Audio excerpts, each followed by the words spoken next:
Wire ही wire बघा ही याची wire नाही पिवळा वायर पिवळा वायर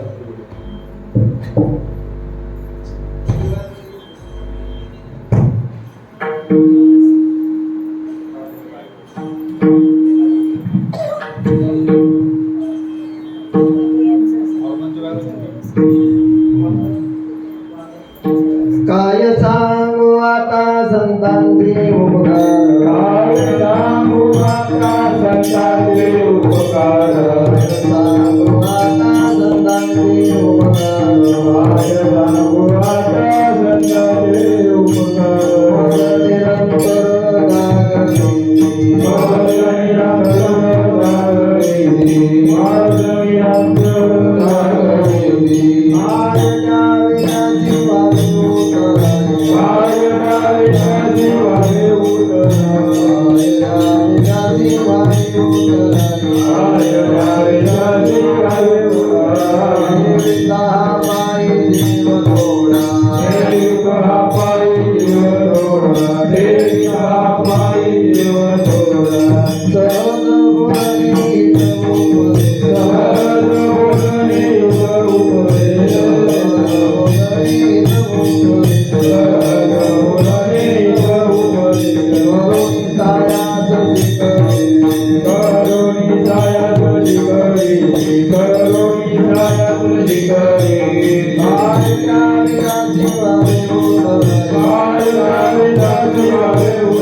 गागणे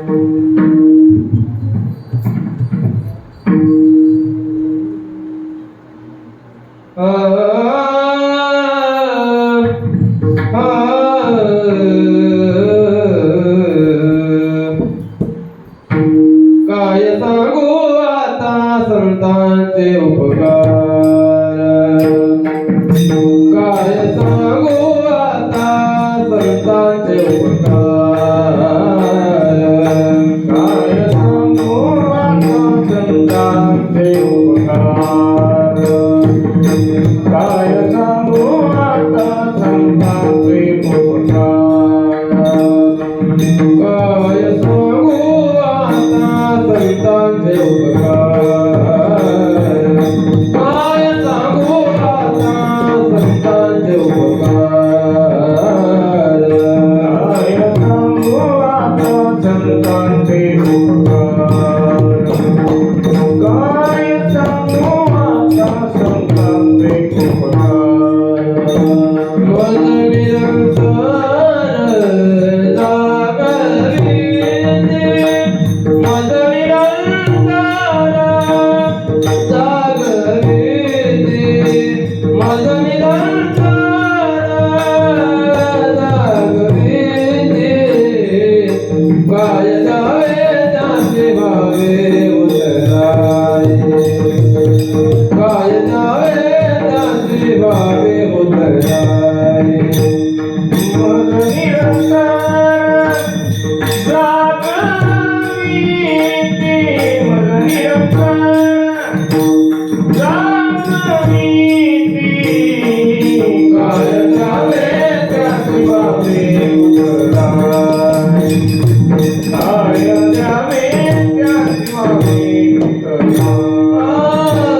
काय सांगू आता संतांचे उपकार, काय सांगू आता संतांचे उपकार, मज निरंतर जागरिती. काय द्यावे त्यासी व्हावे उतराई, ठेविता हा पायी जीव थोडा. सहज बोलणे हित उपदेश, सहज बोलणे हित उपदेश, करुणी सायास शिकविती. काय द्यावे त्यासी व्हावे उतराई, ठेविता पायी जीव थोडा. तुका म्हणे वत्स धेनू वेज जिती, तुका म्हणे वत्स धेनू वेज जिती, तैसे मज येती सांभाळी. काय द्यावे त्यासी व्हावे उतराई, ठेविता पायी जीव थोडा.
दुसरी बंधू सरदा दे चित्रा नळाच्या पदा वाक्षी भावजी सदा त्याच्या चरण होता दंडवत. आता बंधू देव ब्राह्मण ज्यांची पुण्य पावन प्रसन्न होणे श्रोते जन त्या माझी दंडवत.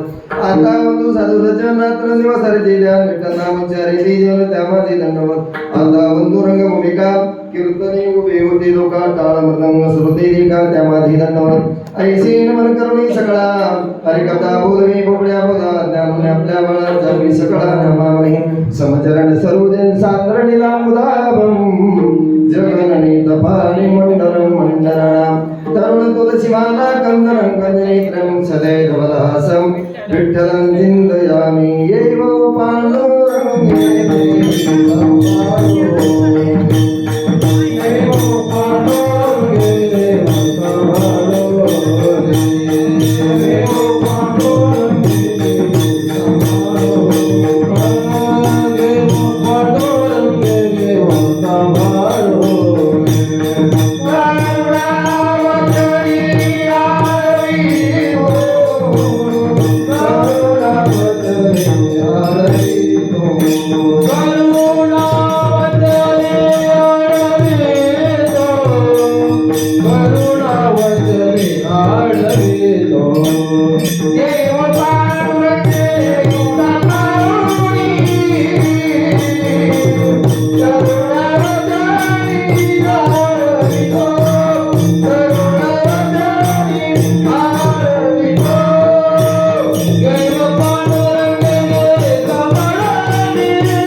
श्रीची बंधू श्रीचरण श्री गुरूंचे ब्रह्मानंदम परमसुखदं केवलं ज्ञानमूर्तिं द्वन्द्वातीतं गगनसदृशं तत्त्वमस्यादिलक्ष्यम् एकनित्यमेव वचनं सर्वदे साक्षीभूतं भावातीतं त्रिगुणरहितं सद्गुरुं नमामि विनायकं गुरुं नौमि साकरेण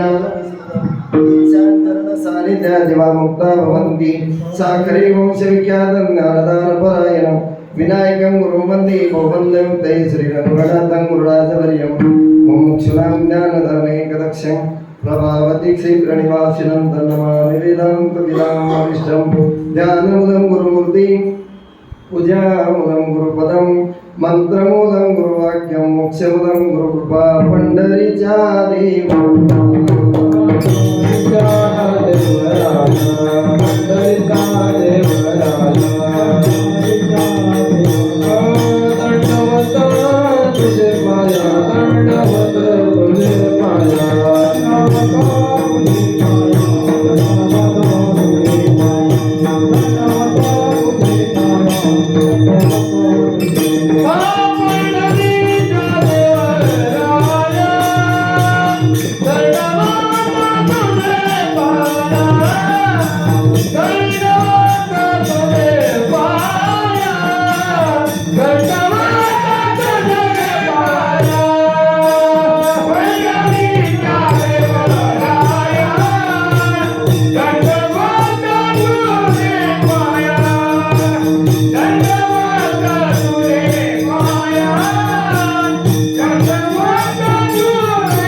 तुम्ही विश्वनाथ दीनरंकम्यनाथ कृपा करा नदी थोडी पाया पडिलो पराणी काय सांगू आता संतांचे उपकार मज निरंतर जागविती काय द्यावी त्याशी व्हावी उतराई ठेविता पायी देव थोडा प्रस्तुत प्रसंगी प्राप्तस्थळी कीर्तन रूपी सेवेकरता निवडलेला अभंग जगद्गुरु संत श्रेष्ठ देवनिवासी वैराग्याचे महावीर श्रीमंत तुकोबाराय यांचा 4 चरणाचा आणि कृतज्ञता व्यक्त करणारा भंग निवडलेला आहे. विठोबा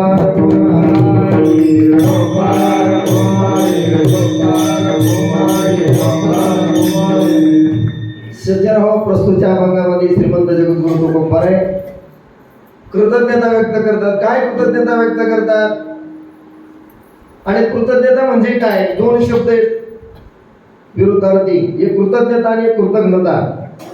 केलेल्या उपकाराची किमान जाण ठेवण्याला कृतज्ञता म्हणतात आणि केलेला उपकार विसरून जाण्याला कृतज्ञता असं म्हणतात.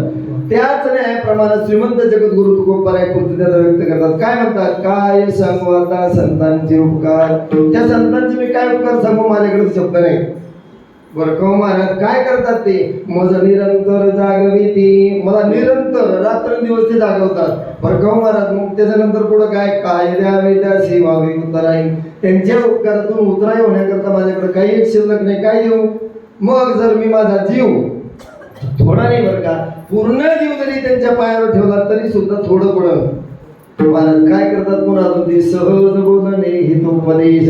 संतांच्या सहज बोलण्यामध्ये जीवाचा उद्धार असतो आणि सहज बोलण्यात ते शिकवत असतात आणि करुणी सायास शिकविली. गौ महाराज सांभाळतात कशी? जसं एखादी गाय, गाय म्हणजे ज्या गायीला धेनू म्हटल्या जातं, जी नाम गाय नेमकी व्यालेली असते, अशा व्यालेल्या गायीच्या त्या वासराला जसं ती गाय सांभाळते त्या न्यायाप्रमाणे तुका म्हणे वत्स धेनू येते जिद्दी तैसे मग जिद्दी सांभाळे तर काय द्यावी त्याची व्हावी उतराई ठेविता पायी जीव थोडा. अभंगाचा सरळ सरळ भावार्थ तुमच्यापुढे म्हणलाय. न जाणू टाइमा जर पूर्ण अभंगाचा भावार्थ झाला नाही तर कोणी असं म्हणायला नको महाराजांना दोटा अभंग ठेवलाय, आहे का नाही? तर अगोदर तुमच्या पुढे अभंगाचा भावार्थ ठेवला. सज्जन हो, हा आपला कार्यक्रमाचा प्रवृत्ती निमित्त काय आहे हे सांगण्यासाठी प्रत्येक या वक्त्याचं कर्तव्य असतंय. जरी रोजचे महाराज सांगत असले पण प्रत्येकाला 2 मिनिटासाठी परिहार देणे गरजेचं असते. तर त्या न्यायाप्रमाणे 2 मिनिटात परिहार. या भूवैकुंठ पंढरपूर या क्षेत्रामध्ये आपण प्रथम वर्षानिमित्त हरिभक्तीपरायण आदरणीय वाल्मिकी महाराज, खरोखरच काहीतरी महाराज पूर्वजन्मीचे काहीतरी ऋणानुबंध असेल. नाही तर आम्हाला काय त्या मुक्ताबाईच्या मंदिरामध्ये, आदिशक्ती मुक्ताईच्या मंदिरामध्ये जर आम्हाला जागा भेटली असेल, आम्हाला तुमचं दर्शन झालं नसतं, परंतु आम्हाला असे सहज माणसं बसलीत बरं का. आणि आम्ही आम्हाला भाग्यवान समजतो. आतापर्यंत आम्हाला जेवढी काही माणसं मिळाली त्या माणसाकडून आमचा झाला ते फायदा झाला, कधी कोणाच्याकडून आमचा तोटा झाला नाही. आणि तुम्ही आम्हाला मिळाल्यानंतर आम्ही एवढे काही मोठे कीर्तन केले. रात्री आमच्या गावाबाबांनी सांगितलं किंवा मी काही तेवढं मोठा कीर्तन केले. खरं सांगू का, हे दोन व्यक्तीकडे पाहून मी परमार्थ शिकलोय. हे माझ्या आधारस्तंभ आहे. उगं मी तोंडापुरतं बोलतो अशातलं काही प्रकार नाही. पण ज्या वेळेस हे लोक भजन करायचे, आमच्या घरी यायचे, आमच्या गावात यायचे, गावात आल्यानंतर आम्ही दोघे एका गावचे, पण आमचे उगले बाबा शेजारी 10-5 किलोमीटरवर त्यांचं गाव आहे. दोघे कारखान्यामध्ये सर्व्हिसला. माझ्या अंगावर कपडे सोयीचे नसायचे, पण सज्जन हो, मग महाराजांनी उदाहरण दिलं की संगती हा परिणाम कशाचा असतोय. संगती मी यांच्या बरोबर राहायचो, मग कारखान्यात जर गेलो तर अंगावर फाटके कपडे घासत नाही, पण चांगले चांगले साहेब लोक तयारी करायचे. महाराज तुम्ही आमचे उगले बाबाचे आणि आगाऊ बाबाचे तुम्ही मित्र आहात, म्हणून यांच्या संगतीने यांच्याजवळ मी लहान झालो. ज्या वेळेस यांच्या बरोबर असताना मी टाळ घेऊन उभा राहायचो, तर खरोखर महाराज मी यांच्या कमरे इतका होतो. 6व्या वर्गात असताना एवढी आपली पॅन्ट तीचवर आणि यांच्या कमरेपेक्षा थोडंसं उंच. त्यावेळेस पासून भजन करणं सुरू झाले ते यांच्याकडे पाहून. आम्ही काही कुठं अध्ययन केलं नाही, फक्त गुरुसेवा आणि चिंतन फक्त तुमच्या आमच्यासारखेच ऐकून बस.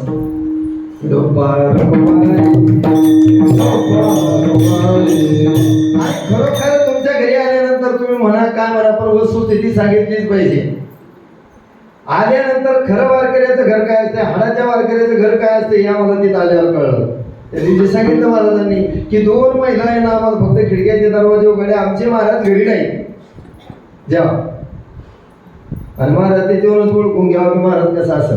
नाही तर महाराजाच्या बाहेर गेल्यानंतर त्या महाराजांना फक्त आम्हाला अमुक पाहिजे, आम्ही दुधाशिवाय खात नाही, आम्हाला तुपच पाहिजे, अमुक पाहिजे. आणि घरी गेल्यावर त्या महाराजाला चहा भेटत नाही. पण महाराज तुम्ही घरी नसताना सुद्धा बहिणा आम्हाला सांगितलं, बाबा तुम्ही तशी जाऊ नका, चहा घेतल्याशिवाय तरी जाऊ नका.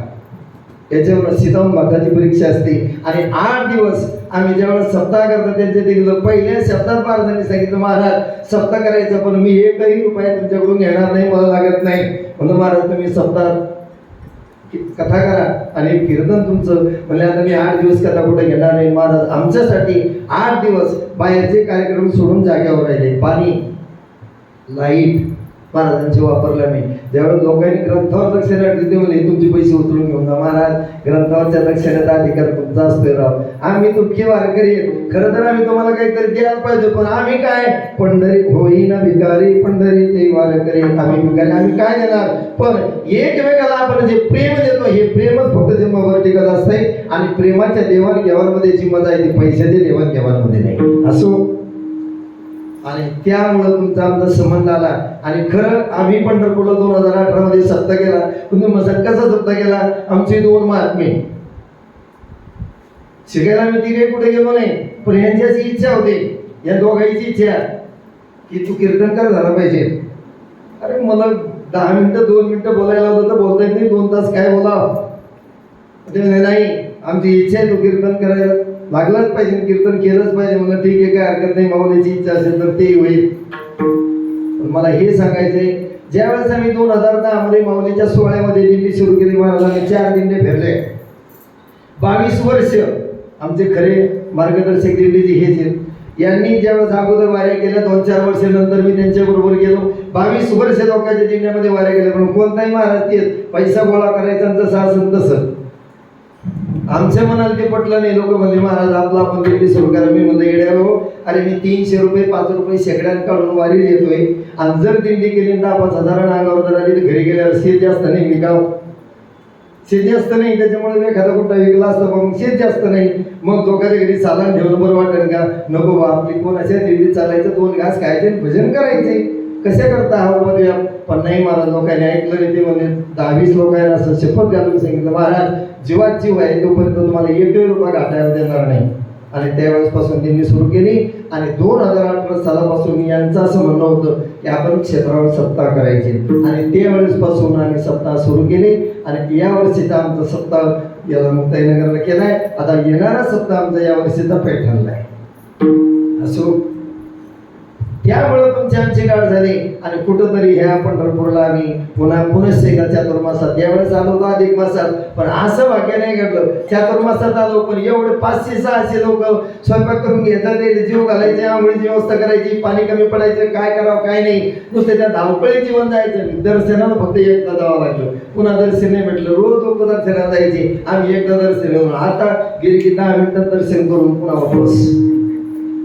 ऐशी भाग्य काही आता होईन आणि तुमच्यामुळे आमच्या भाग्यात आलं. म्हणून काय सांगू आता, संतांचे उपकार हे तुमचे उपकार आहेत. आम्हाला 8 दिवस महाराजांचं दर्शन घडलं आणि ह्या अशा तुमच्या या सुवर्णमूर्ती आमच्या नजरेत पडल्या. यांची आमची कुठे ओळख झाली असती, आळा ते खेटळून गेलो असं तरी म्हणले असते, महाराज दिसत नाही का. पण आता जर गेलो तर त्याला आदराने विचारले, बाबा ते अरे असं तरी म्हणतील कमीत कमी. म्हणून ह्याच्या मूर्ती नजर पडल्या. आणि खरं सांगू का मावल्या, तुमचं ज्यावेळेस आम्ही संस्कृत ऐकलं, खरंच असं वाटतंय ऐकतच राहा. आम्ही पारायण करतोय आणि तुमचं मी मग दुपारी ज्यावेळेस आलो ना, आत्ता बाहेर उगले बाबा मी बाहेर गेलो, तुमचा 12वा ते सुरू होता. किती शुद्ध पाठे महाराज. नाही तर बरेच महाराज लोक काय म्हणते त्याचे ते कळत.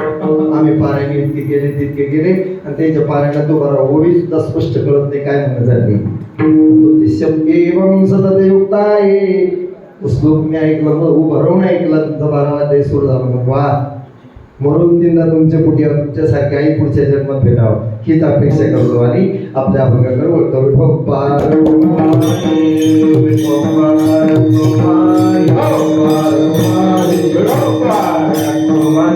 श्रीमंत जगद्गुरु तुकोबाने कृतज्ञता व्यक्त करतात. काय म्हणतात, काय सांगू आता संतांचे उपकार. काय त्याच वेळेस म्हणतो माणूस, ज्या वेळेस असह्य होतं, ज्यावेळेस काहीच उपाय सापडत त्यावेळेस होतं काय करावं आता, आपल्या जीवाची वर गेला, आता तोंडात पाणी गेला, आता आपण काही करू शकत नाही, काय करावं.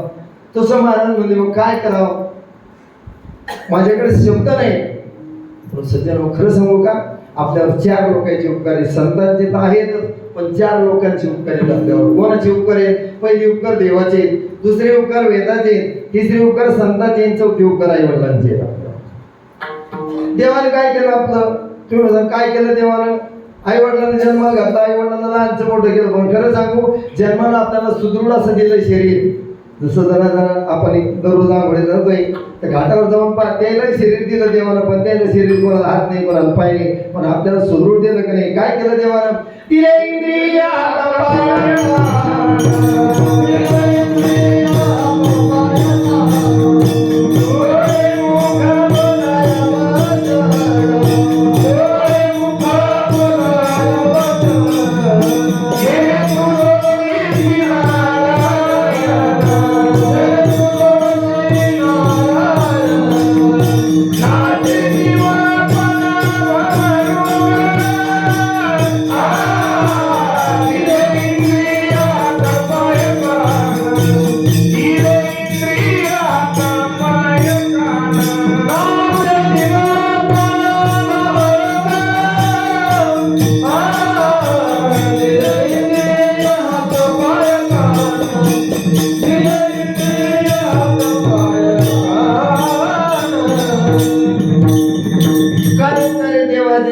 दिले इंद्रियात पाय कान डोळे मुख बोलाय वचन जेने तू दोडसी नारायण नासे जीवपण भवरोग.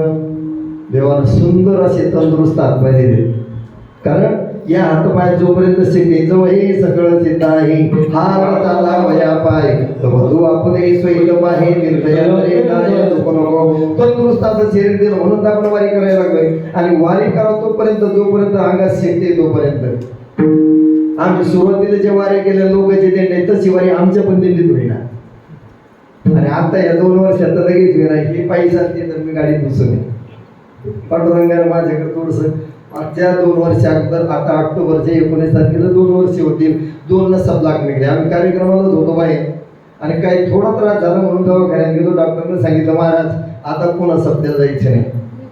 आणि पुन्हा डॉक्टरने सांगितले गोळ्या वेळेवर घ्यायच्या, जागरण करायचं नाही, जास्त तेलकट घालण्यानं आपला चपका सुरी खायला जे होईल ते होईल पाहू.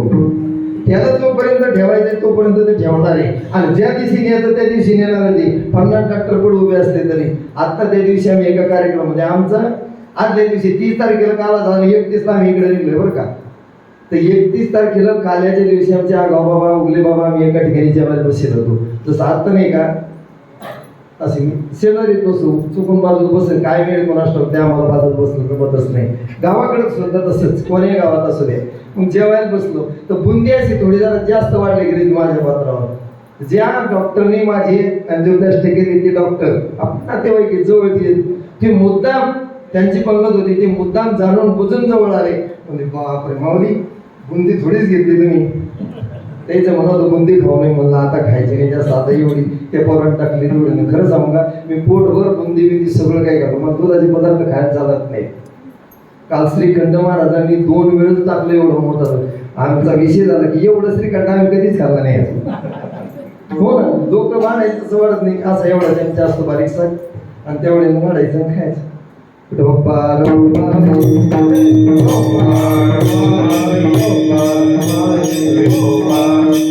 काय उपकार आहे देवाचे. देवाला सुंदर असा हृदय दिला पण देव आपल्या उद्धाराला कारणीभूत ठरू शकत नाही का. तर देव संताला बोललाय देव आपल्याला बोलत नाही. का बोलत नाही देव आपली तेवढी लायकी नाही. माझी तरी नाही माझी तरी नाही. कोणाला देव बोलला नाही. नामदेव महाराजांच्या हातचा दूध पिला. जनाबाईचं काय केलं. जणी बसणी नायाच पाणी नव्हते सानास गागर घेऊन करी देव रांजन भरी. नाही उभा मारी तसे तातडी जनाबाईचे उभा देवाला मारावा. आमच्याकडे पायावर रिकाम नाही हो. आम्हाला ते डोकं पायावर ठेवूच तर मागची बाई म्हणते महाराज सारखा उडून गेली पाठीमाग. काय काय देव त्यांच्या घरी रात्री वाकळावर घेऊन आला. देव किती वेडा झाला लालचा मला भक्तीशी. जरा पहिले देव तळू लागायचा. अहो आम्हाला नका का तळू लागा आम्हाला दर्शन तर सुईचं द्यावं. आम्हाला तळू लागायचे आमची अजिबात अपेक्षा नाही पण देवाला दर्शन तर व्यवस्थित द्यावं नाही. नाही महाराज आपली तेवढी लायकी नाही. माझी तरी हा तुमची नाही म्हणत तुमची कसं. कारण कोण झाली कोणाकडे उपासना कोण या वचना प्रतिपाळी म्हणून माझी तरी तेवढी लायकी नाही. पण देव संतायला बोलला महाराज. प्रत्येक संतांच्या जवळ जाऊन देवाला विचारपूस करावा. आणि नाही नुसतं तसंच बोलला नाही देव. ज्या वेळेस संत महात्मे ज्या वेळेस वारीला यायचे आणि वारीतून घराला निघायचे की नाही त्यावेळेस देव म्हणायचा तुम्ही जाता गावा हुरहुर वाटे देवा. अरे बाबा तुम्ही घरी जाता ना मला एकट्याला इथं पंढरपुरामध्ये हुरहुर वाटते बरं का. तर लवकर या मी तुमची वाट पाहतोय. निढळावरी कर ठेवून वाटली पाहिजे देव वाट पाहतो. जशी आपली मुलगी आपल्या मुलीला जर समजा आपला मुलगा जर समजा आणायला गेला आणि आणायला गेल्यानंतर ती वृद्ध आई ज्यावेळेस आपल्या दरवाजापुढे उभी राहते. आता 5 वाजले माझी मुलगी आल्याशिवाय राहणार नाही दिसत नाही चष्मा लावलेला नसतो कोणाचा हात लावून ज्यावेळेस पाहते की माझी मुलगी येणार आहे टोक लावून पाहते. तसं देव सुद्धा त्यांच्याकडे पाहायचा. आपली नाही वाट पाहते देव त्यांची वाट पाहायचा. पण आपण तितके नाही म्हणून देवाचे उपकार कमी पडले. देव आपला उद्धार करू शकत नाही म्हणून देवाचे उपकार कमी पडले. सज्जनो दुसरे उपकार आहेत वेदाचे. काय केलं वेदानं. वेद अनंत बोलिला अर्थ लोकाची सालिला विठोबासी शरण जावी निज निष्ठा नाम घ्या. नुसतं सांगितलं तुम्हाला घरी येऊन सांगितलं का वेदानं मृदंगाची तयारी करा आळंदीला जा नाही. वेद घरापर्यंत येऊन सांगू शकत नाही. फक्त सांगितलं तुम्हाला पुत्र नाही का पुत्र प्रामिष्ठी नावाचा यज्ञ करा पुत्र झाल्याशिवाय राहणार नाही. पाऊस पडायचा का पर्जनिष्ठी नावाचा याग करा मग तुम्हाला पाऊस पडत. उपाय सांगितला पण करा असं जवळ जाऊन सांगितलं म्हणून वेदही कमी पडला. पण त्याही पुढे जाऊन सांगतो. वेद कळायला इतका सोपं आहे का. आपल्याला मराठी कळत नाही लवकर नाही कळत ना. सरळ सरळ हरिपाठात म्हणते भजे खात वरीत भावना हे होतं. काय म्हणतं हरिपाठ अभंग हरिपाठ असते 28 आणि त्याच्यात 84 चुका. एका हरिपाठ एका म्हणजे अभंगात 3 चुका होत्या. हरिमुखे म्हणा कोण म्हणतं हरिमुखे म्हणा जवळपास 90% हरिमुखे म्हणा असंच म्हणते लोक. हरी नाही म्हणत हरी मुखे म्हणा असं म्हणायचं. पण जर आपल्याला शुद्ध मराठीत जर म्हणता येत नाही, मग वेद कधी म्हणता यावं. आपले गीतेचे श्लोक म्हणता सुद्धा बऱ्याच वेळेस आता गीत काय महाराज आमची गीतेची संत आहे मनोबरबाच्या त्याचा श्लोक पश्चात ऋण पुरुषांची ग्रह नष्टनगरच्या सोबत स्वच्छ तो अलगच काय येतं. अरे ती त्याची कृपा आहे विठोबा.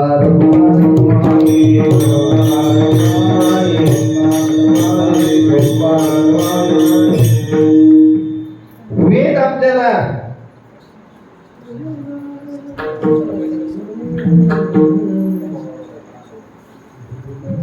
तुम्ही असे पाठ करणारे लोक आमच्या कीर्तनाला आल्यावर लोक काय महाराजांनी कीर्तन केलं, तुम्हाला काय पाहिजे आणि आम्ही काय खाऊ घालून राहिलो. तुम्ही खरे म्हणजे काय राजा हंसाचा मोती याचा, तुम्हाला मोती पाहिजे तर आम्ही दारी तुमच्या पुढे टाकायला लागलो असो. पण जसं असेल तसं गोड करून घ्या.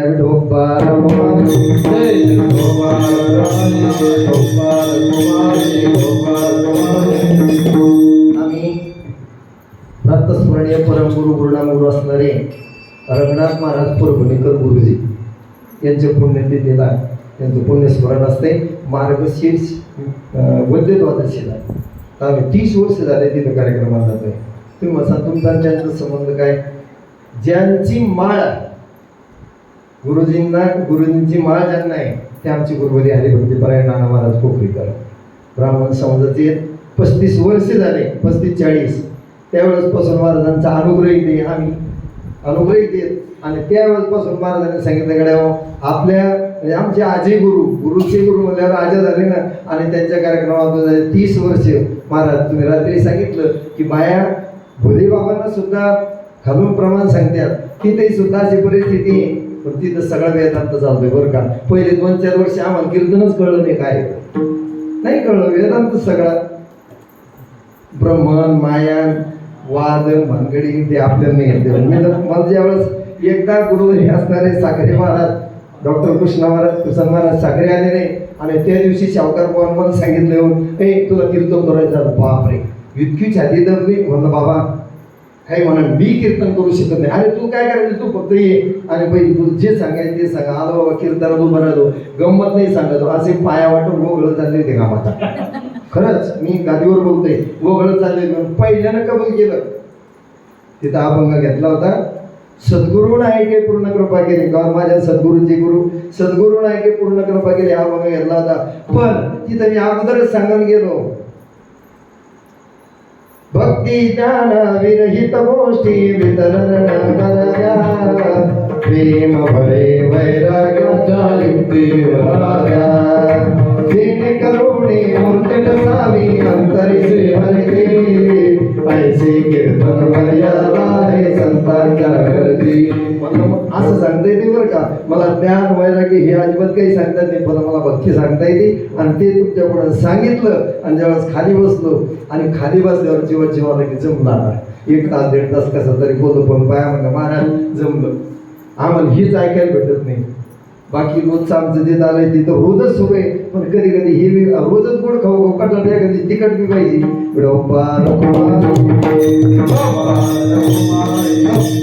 वेद आपल्याला म्हणता येते तर कळलं कसा. म्हणून वेदाचे उपकार कमी पडले सज्जनो. 3री उपकार येतात आपल्या आई वडिलाची.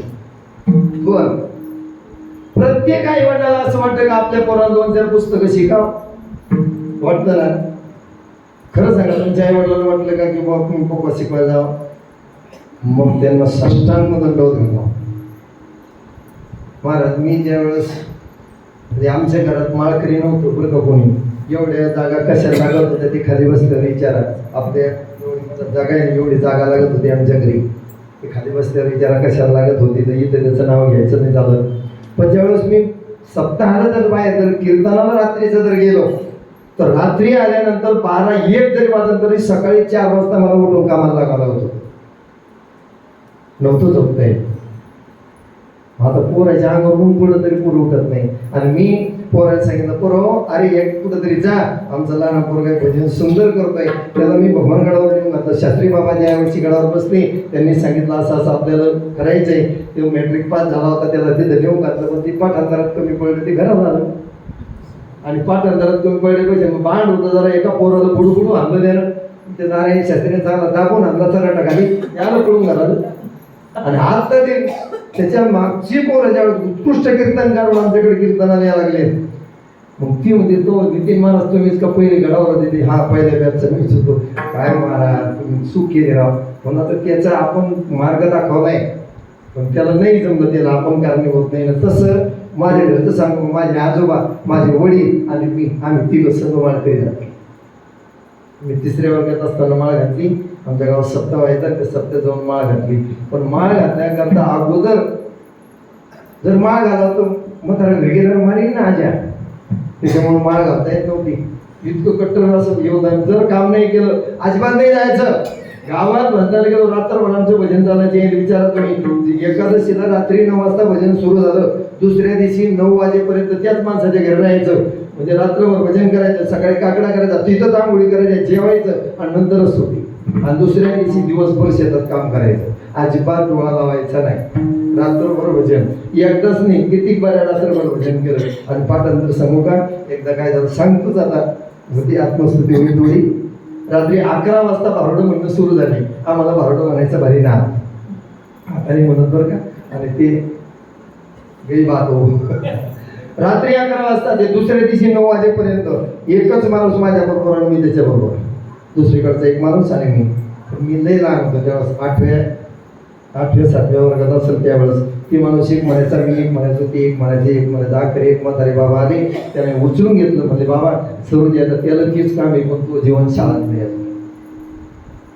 पण घरचा धाक जास्त होता, नव्हतं परमार्थ करायला जाते. तिकडून उशीर लागू लागला, पण चोटपट चालली होती. तिथून जीवनी घराला येता येणं, कारण घराला यायचा तर रुपया खिशात नव्हता. गाडी बायला त्याचे गेलो होतं, नव्हते येत घरी. मग घरी यायच्या अगोदर कसं करावं, घरी गेल्यावर मार भेटल्याशिवाय राहणार नाही. आता इतकी कठीण समस्या होती, तरी सुद्धा तिथे जाऊ देत नव्हतं. पण सगळ्यात आई वडिलांना वाटतं की 4-2 पुस्तकं शिकवून आपल्या बरोबर मोठ्या नोकरी लागावं.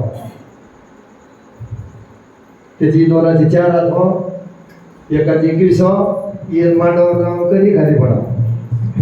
कोणाच्या हातात येल मांडावर घालणं, अरे त्याच्या हातात राजा येल मांडावर घालायचं का खाली पडायचं तर.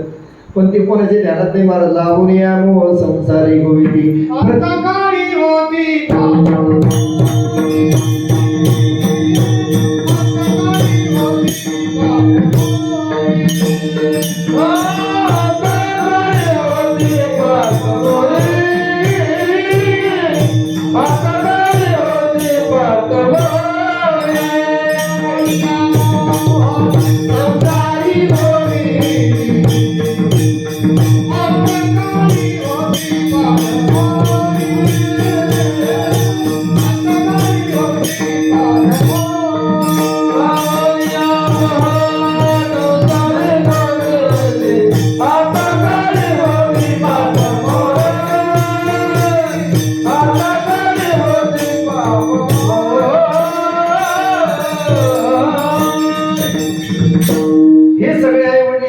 पण आमच्या वारकरी संप्रदायामध्ये एक आई अशी होऊन गेली महाराज की पाळण्यात असताना आपल्या लेकराला उपदेश करायचे. हा लेखना श्रीमंत मलमूत्राचा वरी जन्म घातले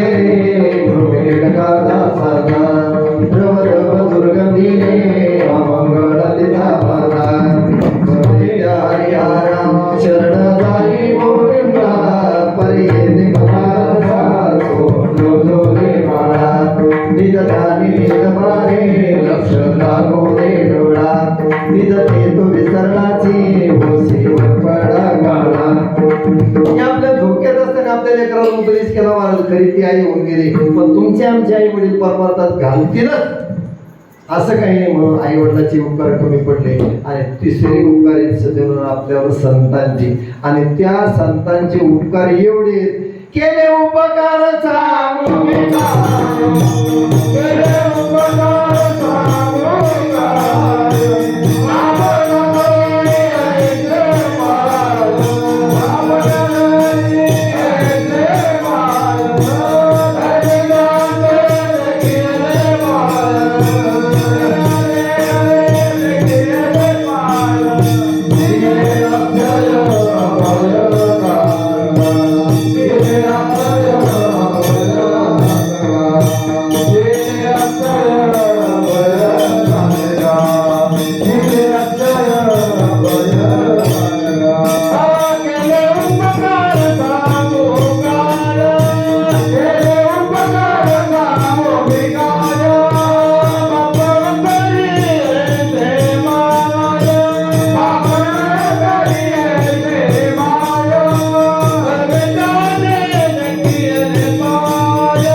अनंत उपकार केलेत महाराज संतांनी आपल्यावर. काय काय उपकार केले?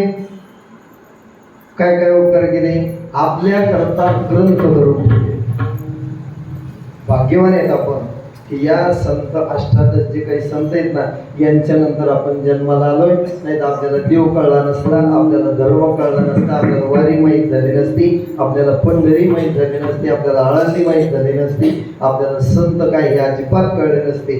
पण ते फक्त कळाले त्यांच्यामुळे. बरं त्याने घरी राहून सांगितलं का? नाही महाराज, दारोदार जाऊन हरी भजनी हे धवळीले जग सुख विना. त्यानं 3 भाषात सांगितलं बरं का. लागोडिया पाया मिळवी तुम्हाला करटाळी बोला मुखीना.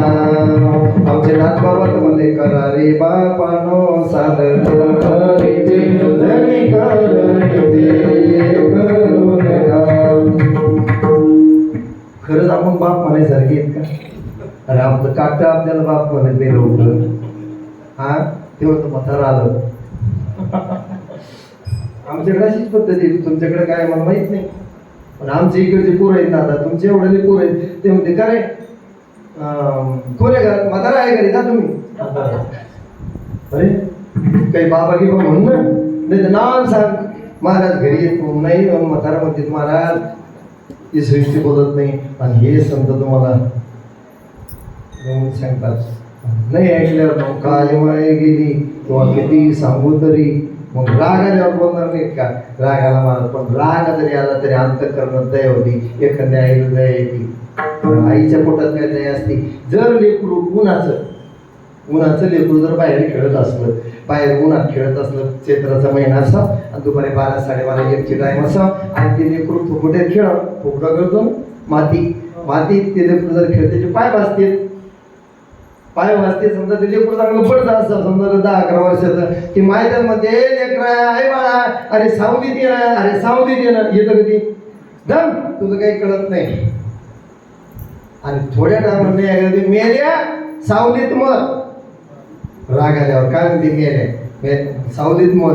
खरं सांगा, सावलीत आल्यावर ते मरण कसं अंतःकरणात आहे. त्याची संतांच्या अंतःकरणात आहे हो, म्हणून ते तसं बोलते. पण एकदा काय झालं, लेकरू आई झाल्याशिवाय खरं कळत नाही किंमत काय. एकदा तुमच्यासारखा एक तंदुरुस्त असा ते उन्हात, मग त्याची आई वडील, अरे बाळा अरे ऊन लागतंय, तिथं काय बोलता, इकडं सावलीत येऊन बोला ना. ते म्हणलं कारण आई झाल्याशिवाय करत नाही खरं काय. लेकराला काय माहिती आई झाल्यावर काय ते जाणलं करून होतं. अरे बाळा सावलीत या, इथं बोला तुम्ही, सावलीत काय बोलायचं ते. हा मग मुगाड्यात तर फड्या तुम्हाला काही काम आहे आमचं बोलतोय ना. अरे डोक्यावर तरी काय घ्यावा, ऊन लागतं रे. तरी ते ऐकणं ते म्हातारं चांगलं म्हणजे हे होतं आमच्यासारखं टाईट. म्हाताऱ्यानं त्याचं काटतं होतं 1.5-2 महिन्याचं, आपलं 1.5-2 वर्षाचं घरात. ते असं पळायला लागलं होतं नेमकंच. तर त्याच्या तुझ्या गप्पा चांगल्या रंगात आल्या 2-3 जण. म्हाताऱ्यानं त्याचं काटतं उचललं, ते बारकं एवढं आणि उचललं त्याच्या पलीकडून नेऊन ठेवलं पोपट्या. आलं म्हातारा हे गप्पात गुंग होतं, पण ते काटलं जावं जोऱ्यानं आढळलं. पाय वाजले नाही, पाय वाजल्यानं आढळलं नाही. तर काय ते आढळल्यानंतर ते पळतच गेलं. कोण? त्याचा बाप पळत गेला, त्याला उचललं. कळतं का काही तुम्हाला काय झालं? त्याचे पाय जळते म्हणे. अरे जळू दे म्हणे, काय होतं बेबीचा देठ पिळतोय म्हणे. तुम्हाला काय बेबीचा देठ पिळतं? अरे तो आता 1 मिनिटात पळायला लागला, मा 1.5 तास झाला रे पिळून राहिला, तो ऊन लागून राहिलं. असं त्याच्यामुळं संत आपल्या करता काय नाही केलं महाराज. तुम्हाला सांगू काय का संतान काय केलं आमच्या साखरे महाराजाच्या संप्रदायाच्या मध्ये सांगतोय. एक वेळेस तुम्ही आता आळंदीत राहतायच, जे देहू रोडला जे गेट आहे का नाही, त्या गेटच्या आत गेल्यानंतर डाव्या हाताला एक समाधी. त्या समाधी कोणाची येते? त्या अगोदरच्या संप्रदायाचे, त्या साखरी संप्रदायाचे कोणीतरी एक महान व्यक्ती सांगत असताना, शिकवत असताना त्या शिष्याने विचारलं की जर एखाद्या महात्म्याच्या मनात जर आलं की दिवे ठेवायचा, मग ते दिवे कसा ठेवतोय? काय विचारलं शिष्यानं? पुढं विद्यार्थी शिष्याने विचारलं, म्हणले बाबा माझी एक शंका आहे. किंवा जर समजा एखाद्या महात्म्याच्या मनात आलं की देह ठेवायचं आता नको या जगात राहायचं नाही, मग ते देह कसा ठेवतात? ते बैर दिशेला निघले सकाळी खाद्यावर हात शिशाच्या आणि बैर दिशेला निघले, म्हणजे तुला पाहिजे ना कसं देह ठेवतात? तांब्या टाकून दिला बाजूला आणि तिथं आसन घालून बसले, म्हणजे असा देह ठेवतात आणि पाय माझ्याकडे.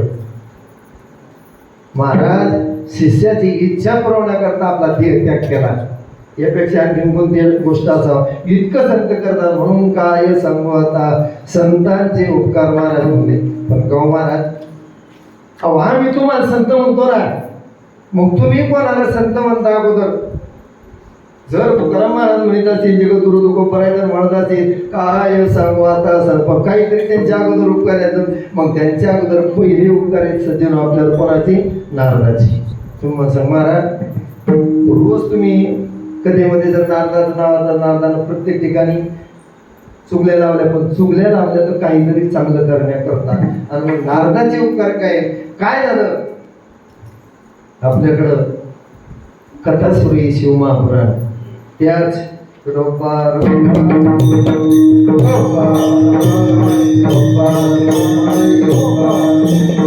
त्याच बाबाकडे नारदजी गेले आणि नारदजी गेल्यानंतर आईसाहेब घरी होत्या. या नारदा, हो म्हणजे आईसाहेब आलोय. बाबाजी कुठे गेलेत? म्हणजे बाबाजी गेले देवसभेला. या नारदा म्हणल्यावर नारद आले, बसले थोडा टाइम, काय दोन शब्द बोलणं झाला आणि सांगितलं आईसाहेब येऊ का? आता म्हणजे नारदा लगेच काही गुळपाणी नाही, काय नाही, क्षेम कुशल काही विचारलं नाही. म्हणजे आई जरा थोडी गडबड होती त्याच्यामुळे आलो लगेच. चला अरे काही दोन शब्द बोलले नाही. म्हणे आई काय सांगा बाबा तुम्हाला, तुमच्यात मोठ्या माणसाच्या मतात काय बोला? म्हणजे काय बोला? म्हणजे काहीतरी बोललं पाहिजे. ते म्हणजे काय बोललं पाहिजे? पण बाबा कसं आहे मोठ्या माणसाच्या मतात जर बोललं तुमचे भांडणं लागायचे मग आमच्या घरी बाबा पहिला चोरावायचा. नाही म्हणजे काहीतरी सांगा बघ, तुम्हाला काय बोलायचं ते सांगा, निसंकोच सांगू. म्हणजे निसंकोच सांगा. म्हणजे खरं सांगू का तुमचे देव कसे आहेत? शिव भोळा चक्रवर्ती. म्हणजे आमचे देव भोळा नाही होते ते म्हणे, पण हे बा तुमचा देव भोळा जरूर आहे पण मनातली गोष्ट सांगित नाही. ते म्हणणार असं होणार नाही आईसाहेब, मी याच्याकरताच तुम्हाला म्हणा नको बाबा मोठ्याच्या घरात तुम्ही खूपच ना तुमची भांडणं लागते त्याच्यावर नको बाबा मी चाललो. पण खरंच ना काय नाही, खरंच आहे. मी तुम्हाला माझी शपथ घालून सांगतो. महाराज तुम्ही त्या दिवशी जे शपथ घालतो ते खोटं बोलत असतो, पण नारदाने शपथ घातली ती खरी घातली. आईसाहेब शपथ सांगतो, जर समजा तुम्हाला देवा जर कोर्टातलं सांगितलं तर मी म्हणलं नसतो, पण खरी कोर्टातली गोष्ट तुम्हाला सांगितलीच नाही. महाराज माणसाला काही सांगा, माणसाला लवकर राग येत नाही. पण काय वेळ कोणा स्टॉक तुम्हाला ती शापाची का काय कोणा स्टॉक महिला मंडळाला दोघी लवकर राग येतो लगेच गेले नारद निघून आले. देव आल्यानंतर पाहतात तर इथं नाही तिथं नाही तिथं नाही. आता ते का आपल्यासारखं घर होतं की एक किचन एक बेडरूम आणि एक हॉल झाले 2-3 घर. महाराज तिथं त्याचं म्हणजे बरेच काही रूम, पण एक कोपभवन असायचं प्रत्येकाच्या घरामध्ये. राजाच्या घरात सुद्धा कोपभवन असायचं. आईसाहेब कोपभवनात जाऊन बसले, उतर टाकलं की कुणीकडे आपले विस्कटलेले आणि गेल्यानंतर महादेवानं पाहिलं की काहीतरी भानगड काय गेल्या वैरे. आमच्या इकडे म्हणायची गोष्ट आहे बरं का, वैरे म्हणजे पत्नीला नावानं हाका मारायचं, खरं नावानं हाका मारू नये बरं का, नावानं हाका मारायला नाही पाहिजे. मग तो पण नाव ठेवायचं. त्या हे म्हणते ना तुझं नाव नाका मारतो, पण तो पण नाव नाका मारली चालते असं.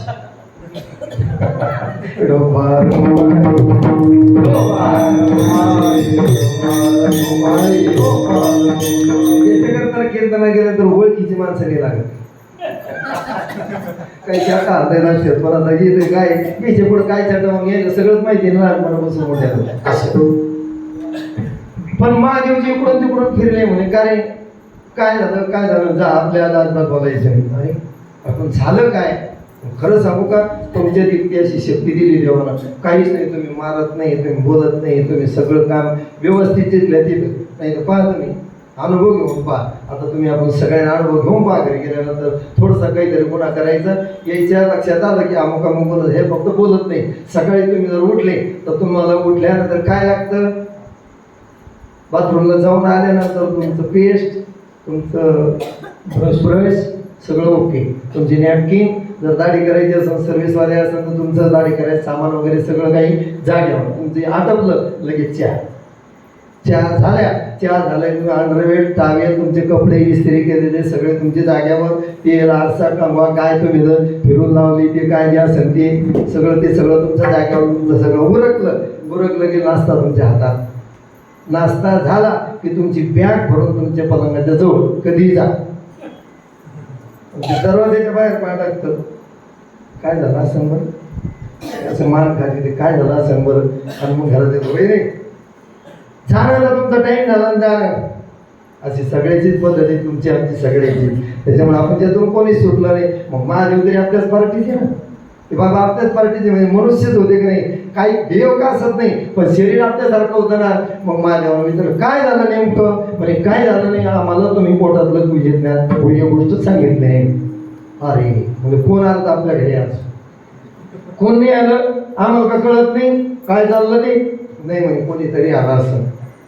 त्यावेळेस आईसाहेबांनी सांगितलं आम्हाला तुम्ही जी काही गुह्य तुमच्याकडे गोष्ट आहे ती सांगितली पाहिजे. ते म्हणे खरं सांगू का की तुलाही जो नाही तुला पचणार नाही, ह्या गोष्टी अवघड आहेत, हे पचणार नाही तुला, ते तुझ्या लायक नाही ज्ञान ते नाही, पण काही झालं तरी चालू पण आम्हाला सांगितलंच पाहिजे. म्हणजे ठीक आहे काही हरकत नाही. आणि महादेवजी आणि पार्वती आईचे गेले एका समुद्रामध्ये जे थांबले आणि एका नावेमध्ये मला सांगितलं म्हणजे असं कर तुम्हाला आता ओंकार नाही आणि मी तुला ते ज्ञान सांगतो. आणि ते ज्ञान सांगणं महाराजांनी सुरू केलं देवपालन. पुन्हा शंकर भगवान हे ते ज्ञान सांगू लागले. सांगता सांगता आईसाहेबांना तेव्हा झोप लागून गेली.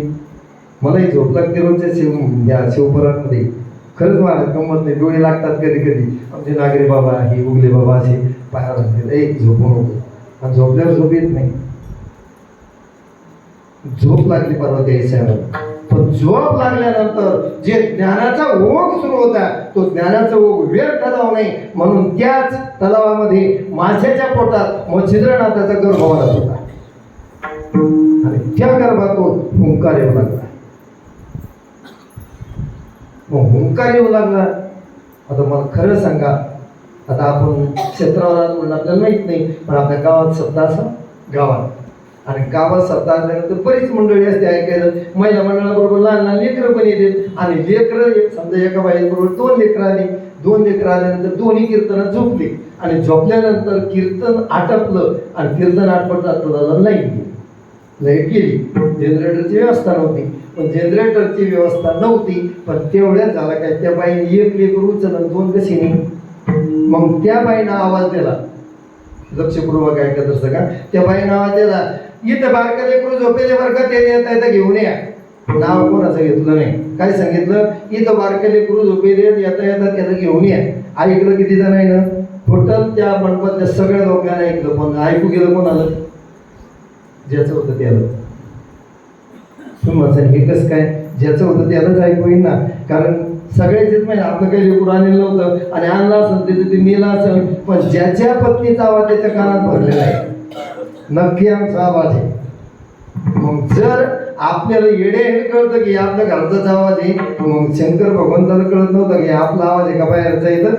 मग ज्यावेळेस ते सांगणं सुरू असताना पाहिलं अरे हे तर झोपी गेलं आपलं गिराईक आणि मग हे मुखार कोण देत आहे. मग का रे बाबा कोण आहे तो, ते तिथं प्रकट झाले 9 नारायणापैकी एक नारायण सांगितलं म्हणजे मी अमुक आणि ते ज्ञान तिथून कुठपर्यंत कुठं आलं.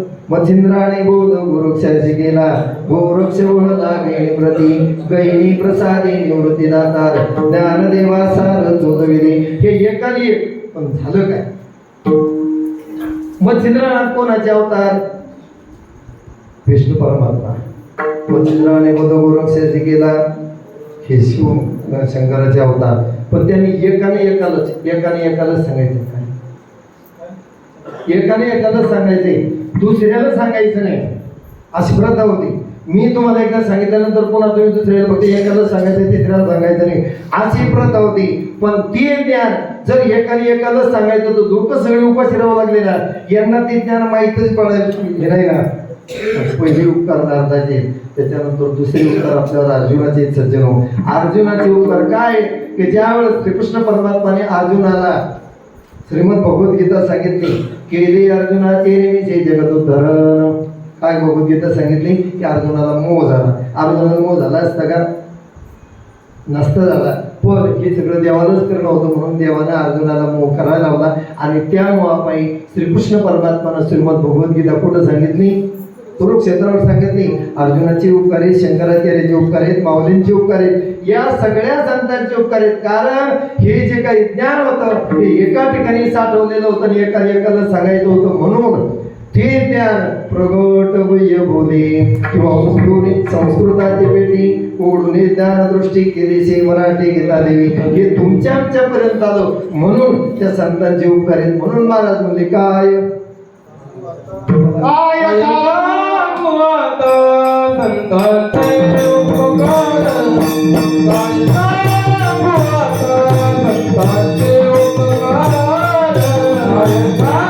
सांगू आता संतांचे उपकार, काय सांगू आता संतांचे उपकार, काय सांगू आता संतांचे उपकार, काय सांगू आता संतांचे उपकार, काय सांगू आता संतांचे उपकार, काय सांगू आता संतांचे उपकार.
आपल्यापर्यंत आणून पोहोचवण्याकरता हे सगळे संत होते. म्हणून महाराज म्हणजे काय सांगू आता संतांचे उपकार.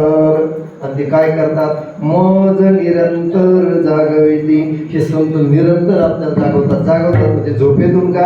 आपण झोपेत आजोबात नाही, पण अज्ञानामध्ये आणि त्या अज्ञानातून ज्ञानाकडे नेण्याचा प्रयत्न संत रात्रंदिवस करतात. बरेच अभंग आहेत. मोठा जागे वारे आता पूर्ण जागा केला. सकाळी सकाळी लोक झोपून आले, काकडे आले, लोक म्हणते का मोठं जागेवर येतात? नाही महाराज, तुम्ही ज्या संसारात गुंतलेले आहेत ना, त्या संसाराच्या डोळ्यावरची झापडी काढा आणि जागे व्हा. आणि जागा होऊन काय करा? उठा जे माय बाप हुजूर दामुनिया एवढी चुकवानी घेप. उठा जे माय बाप कशी लागले झोप. आणि कोण नाही झोपत, बरं सांगणारच झोपा दे, सांगणारच झोपा दे. कारण आता झालं, परवा दिवशी काल झाला, गेला घरी गेल्यानंतर चाललं मुलं फिरत इकडे तिकडे, हे गाव ते गाव ते गाव. सांगण्यातच वेळ चाललाय. ऐकत कोण? तुम्ही रात्री महाराजांनी सांगितलं कौ महाराज आल्यानो संसारात अरे पंडित महाराज तुम्ही घरीच कसं काय? अरे मग सांगायचं कोणी लागेल ना, सांगायचंच काम करायचं आणि आपण घरीच राहायचं. नाही महाराज अगोदर केले मग सांगितले. संतांनी ते नाही केलं, ते अगोदर अंगात बांधलं आणि अंगात बांधल्यानंतर मग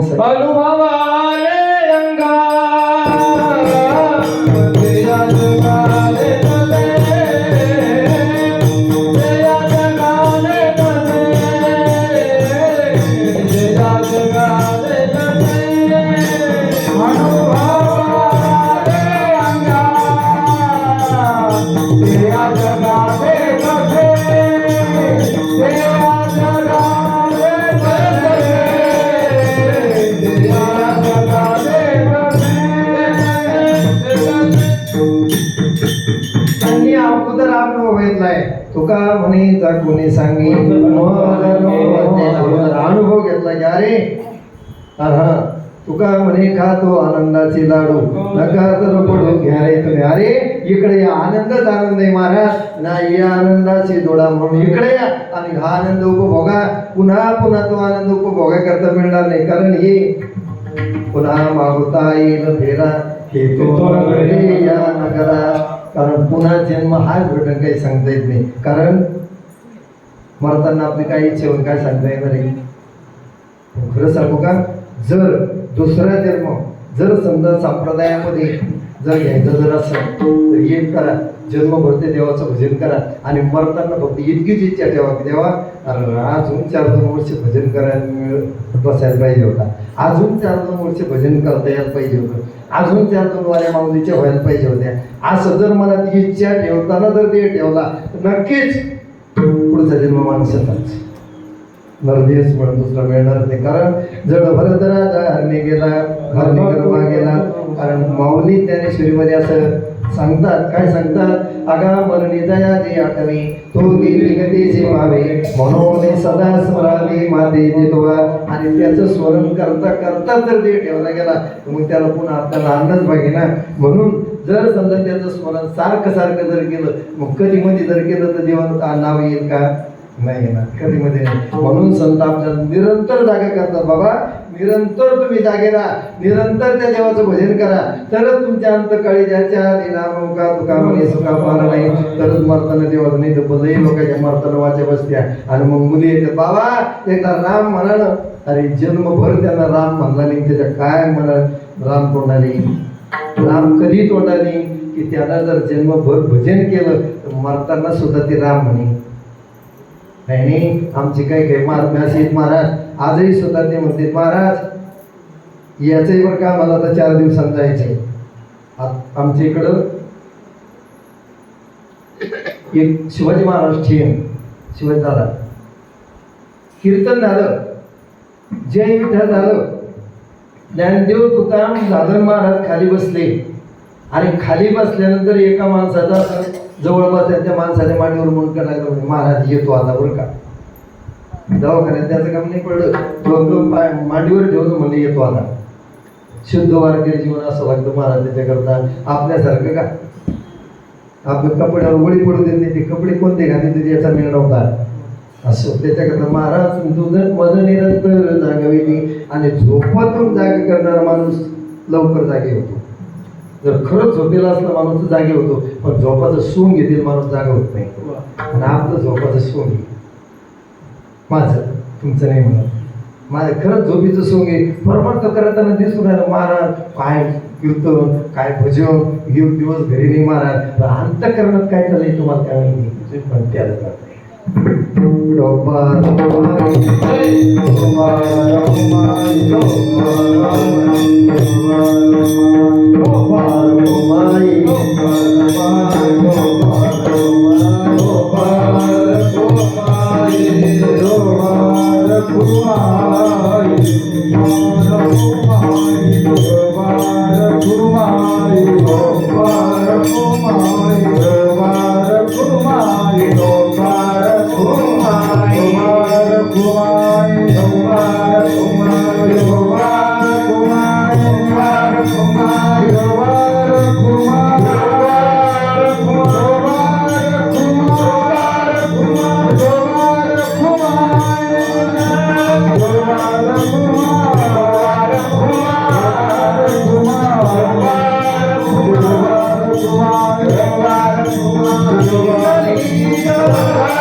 हार घालीला ते घ्यायला तर उभं राहायचं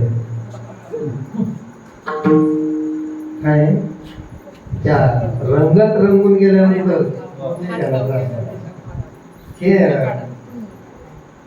तुमच्या तुका म्हणे तुम्ही उदार कृपाळ शृंगारेने बाळगो एकदा जोगले बाबाच्या गावात कीर्तनाला गेलो तर त्यांची इच्छा होती मी कीर्तन गावं. कीर्तन कसं शिकत असते सांगतो तर मी मला इथं उभं करायचं तर काय करायचं. आम्ही एकदा सायकलवर चाललो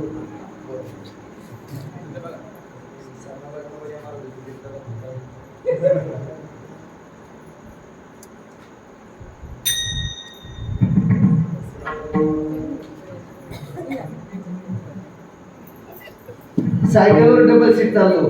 उगले बाबा पाठीमागं केळीवर बसले होते. सत्य परिस्थिती बरं काही मी काही तोंडापुरतं सांगत आहे, ऐका लक्षपूर्वक ऐका. मी शिकलोय कसं शिकवलं कसं माझं निरंतर जागा होती. ते काय म्हणले चालत वाटत बना बघ आता कर त्याचं विवेचन पुढं. अरे बाबा मी खरं सांगू का, कीर्तन करायच्या अगोदर नेमकं शाळा सोडली आणि शाळा सोडल्यानंतर लग्न वगैरे झालं होतं. आणि काय झालं महाराज सगळे लोक महाराज करायचे त्यावेळेस पण. आणि महाराज म्हणल्यावर 15 ऑगस्ट का 26 जानेवारी होती आणि शिवाजी महाराज 2 शब्द बोलतील. कधी तिथं गेलो उभं राहिलो आणि उभं राहिल्यानंतर बोलणं सुरू झालं. आणि बोलणं सुरू झाल्यावर नेमकं काहीच बोलायचं सुचना ना. तो तरी बोलू लागली. माझी तयारी नसल्यामुळे मी काही बोलू शकत नाही. एक माणूस मला तयारी तर चांगली दिसती, चांगला जामजूम दिसून राहिला आणि बोलत कसं काय नाही. इतकी माझी हे होती. यांचं कीर्तन कधी सायकलवर बसल्या बसल्या मला कीर्तन शिकवायची तयारी होती की महाराज ही कुठं ध्यानात राहायला लागले. हार घालणं ही खरी आमची आहे.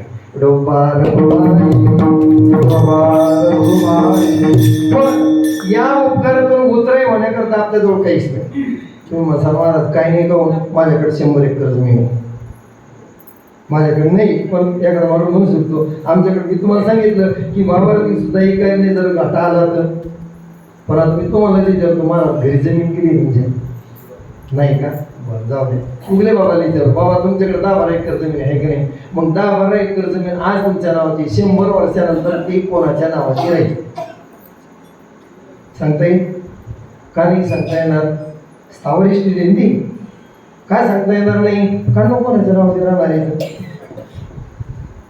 माझी गोष्ट सांगतो. आज माझ्या नावावर 2-4 एकर जमीन आहे.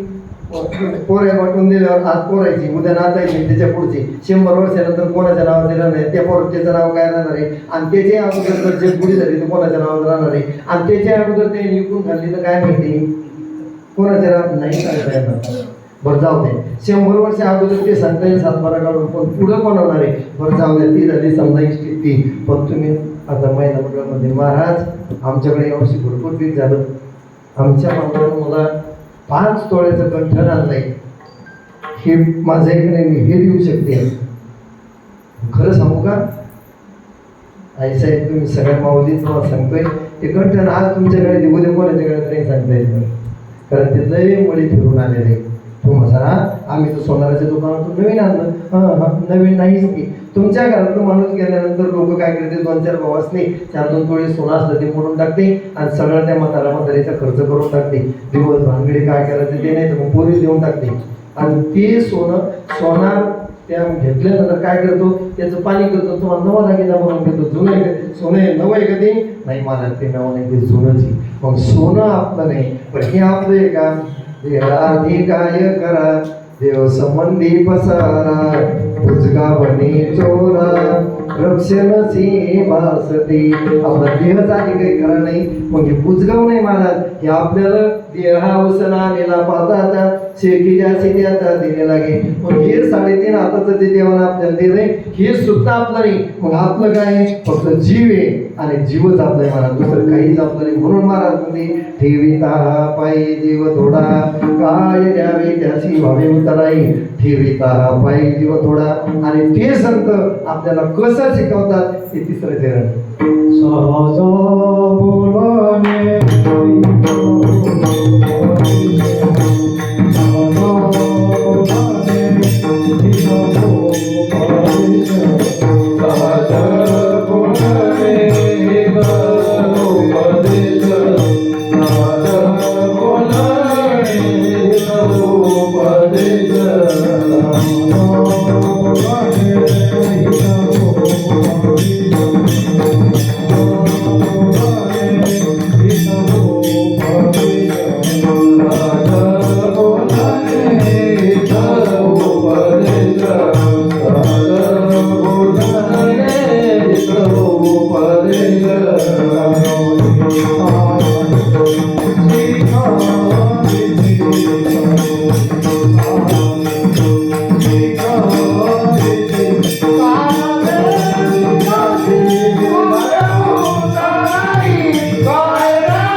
सहज बोलण्यानं.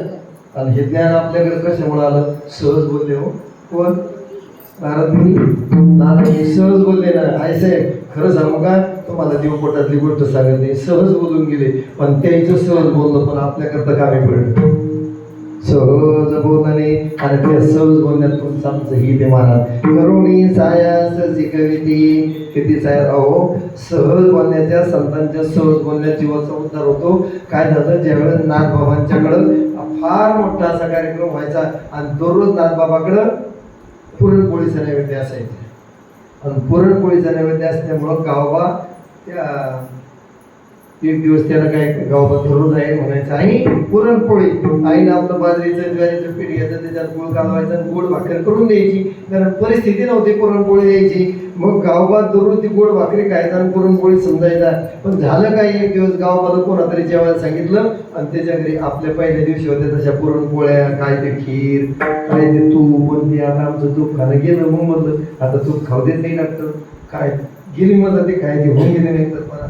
पण त्या पुरणपोळ्या जेव्हा शुद्ध पुरणपोळ्या गावरान तुपास बरोबर खाल्ल्या, गावरान त्या मित्राने विचारलं ते गावरान काय काय म्हणते, म्हणे पुरणपोळे. अरे नाही म्हणे, आमची आई अशी करत नाही म्हणे गावा, ह्या पुरणपोळ्या. घरी गेल्यावर दुसऱ्या दिवशी भूक लागली, आई पुरणपोळी. आईनं आपलं बाजरीचं काय असेल ते पीठ घेतलं, गोळ घालायला लागली.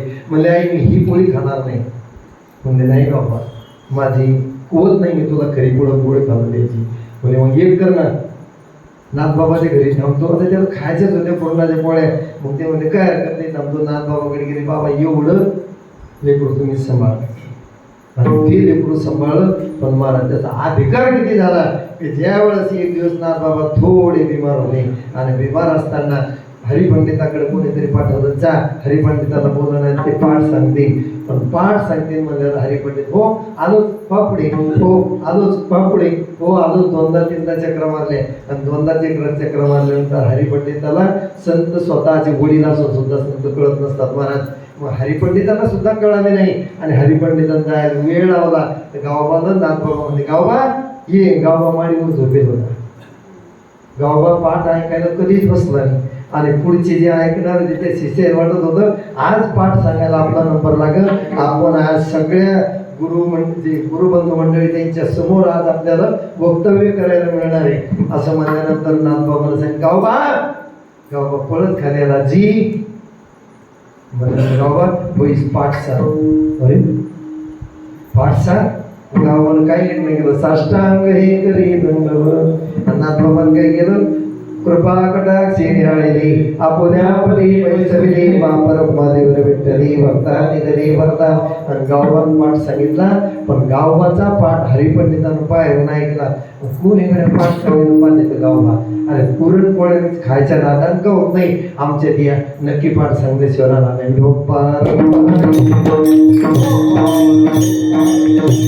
करुणी सायाचं ते कविते साया करत असताना एक पूर्वज नाही गुळ खायचं. त्यावेळेस नाथबाबाची अशी ख्याती होती की नाथबाबाचं कोणी सुद्धा ऐकत नाही. मग ती बाई त्या लेकराला घेऊन गेली. डॉक्टरने सांगितलं तो गुळ खाऊ घालला का. ती लेकरू ऐकत नव्हतं. गेली बाबा हे लेकरू लय गुळ खातं. आता नाथबाबाच गुळ खातो ते दररोज. त्याच्यामुळे मग नाथबाबाने सांगितलं म्हणजे आई असं करायला 8 दिवसांनी घेऊन या. आणि ते पोरगं घरी गेल्यानंतर 8 दिवस नाथबाबा गुळ खाऊन हे करून सायास 8 दिवस त्याने स्वतः गुळ खाल्ला नाही. आणि मग जेव्हा 8 दिवसानं ती बाई आली, बाळा गुळ खाऊ नये. त्याच्या कारण गुळ खाणं सोडून द्यायला. पण आधी आपण सोडला पाहिजे. आधी महाराज लोक नीट जर वागले जनता लय सोपे हो. खरंच जनता लय सोपे. तुमच्या जीवात म्हणजे जीव गवळून टाकायला ते तुमच्याकडून जनता जनावर. पण महाराज लोक सोयीची वागतात. पण महाराज लोक सोयीचे वागत आहेत. पण जे अर्ध्यात महाराज झाले ते सोयीचे वागत नाही.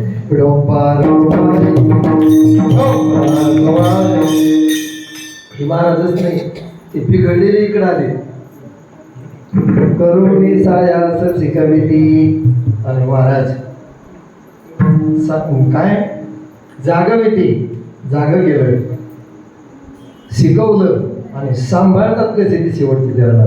तुका म्हणे मस्त वेणुवेते दिसती. तुका म्हणे मस्त वेणुवेते दिसती. तुका म्हणे मस्त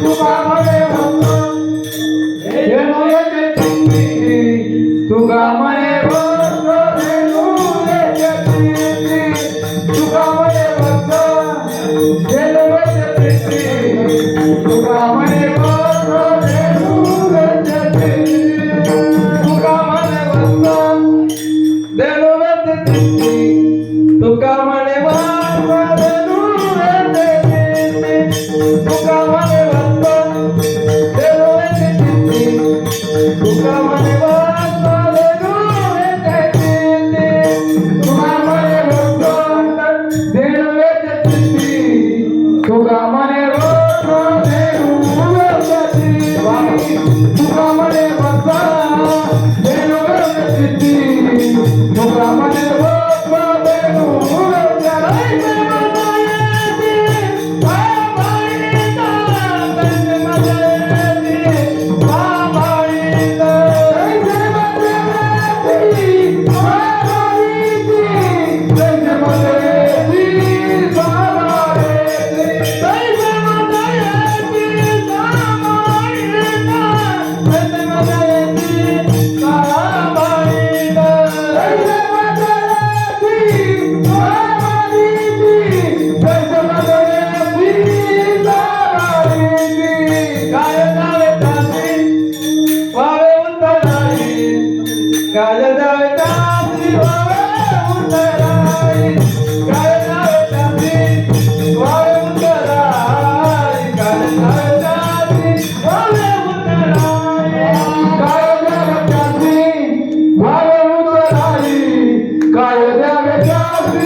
काय म्हणतात महाराज? तुका म्हणे वत्स धेनू येते चित्ती. जसे एखादी धेनू आणि वत्स ही नेमकी वेळेली गाय आपल्या वस्त्राला जितका जीव लावते तितकी संत आपल्यासारख्यांना या नरव्यात आलेल्या जीवाला जीव लावतात. का? त्यांचं अंतकरण देतो. म्हणून इथं मायलेकराचं उदाहरण देता आलं असतं. मायलेकराचं कार्य दिलं. मायलेकराचं उदाहरण इथं कमी पडतं सज्जनो. मी दृष्टांत सांगून आपली सेवा पूर्ण करण्याचा प्रयत्न करू. काय झालं? एक असा मोठा वाडा, सावकार माणूस, गडगंज श्रीमंतीजवळ आणि त्याच्याच घरची गाय वेलेली आणि त्याच्या घरच्या पत्नीला सुद्धा नेमकं वर्ष 2 वर्षाचा एक मुलगा. दुपारची 4 वाजली. गाय जंगलात चरायला गेली होती. जंगलात जात असते गाय. गोराख्यानं गाय चाराय करता ज्यावेळेस जंगलात नेल्याच्या नंतर त्या गायीला 4 वाजल्यानंतर घराची ओढ लागत असते आपल्या वासराची. तर त्यावेळेस वासराची ओढ लागायची, ती गाय घराकडे पळायला लागायची. पण तेवढ्यात तो गोराखी आडवा व्हायचा. 4 वाजेच्या टायमाला या बाईनं घरातलं सगळं काम उरकून चहा वगैरे घेतला. आपण नाही का चहा वगैरे घेऊन लगेच हरिपाठाला सुरुवात करतो. त्या बाईने चहा वगैरे घेतला आणि शेजारणीच्या 1-2-4 घरं ओलांडून शेजारच्या 2-4 घराच्या पलीकडून जाऊन बसली आणि घरात पाळण्यात लेकरू पाळण्यात झोके देऊन झोपा घातलं आणि वासरू चौकात बांधलेलं होतं आणि बाईनं दरवाजाची कडी लावली होती. बाई थोड्या 2-4 घराच्या पलीकडून गेली. गप्पा रंगात आल्यानंतर याच्या जर गप्पा रंगात आल्यानं आमच्या इकडचं सांगतो बरं का, तुमचं नाही. कारण आमच्या इकडं पहिले शेंदून पाणी आणावं लागत होतं विहिरीचं. बाटलीनं पाणी शेंदायचं. त्या घागरी घ्यायच्या. घागर कमीत कमी 20 लिटरची. ते 20 लिटरची घागर डोक्यावर, या बाईच्या डोक्यावर 20 लिटरची घागर, तिच्या डोक्यावर 20 लिटरची घागर. अर्धा घंटा जर पडत उभ्या राहिल्या तर माना हलत होते पण घागर पडत नव्हती आणि त्यांची मानही दुखत नव्हती. मग ते गप्पा एकदा रंगात आल्यानंतर गप्पा रंगल्या. त्या बाई दोघी मैत्रिणी बोलू लागल्या. पण झालं काय तेवढ्यात त्या बाईचा वाडा भेटला आणि वाडा असा भेटला की चहू बाजूला जाळा उठल्या आणि ज्वाळा चौबाजून उठवल्यानंतर आकाशाला जेव्हा गगनाला जाळा पडू लागले तेव्हाच गाईनं पाहिले की माझ्या मालकाचाच वाडा भेटलाय आणि त्या मालकाच्या वाड्यात माझा बछडा त्या मालकाच्या वाड्यातच बांधलेला आहे. गाईनं पाठीवर शिपूट टाकली आणि गाईनं आपल्या घरचा रस्ता धरला. कोणीतरी शेजारच्या माणसानं बाईनं पाहिलं गेलं, सांगितलं बाई तू काय इथं बसली, तुझं घर भेटलंय. बाई सुद्धा आली. बाईचं लेकरू घरात होतं आणि गाय सुद्धा आली. गाईचं सुद्धा बछडा घरात होतं. पण गाय आल्यानंतर गायीला धाड दिशी दरवाजाला धडक मारली आणि धडक मारल्याबरोबर गाय वासराजवळ गेली. पण माय जिथं ज्वाळा लागत होत्या तिथं मागे सरे माय पाऊला पाऊली.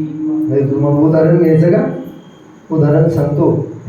जाऊ नाही कोणाचं घरचं माणूस, आपण त्याच्याकरता नाही म्हणत, पण एखाद्या माणसाच्या घरचं माणूस जर गेलं ना तर म्हणतात लोक मी अगोदर गेलो असतो तर गुरुला असतो.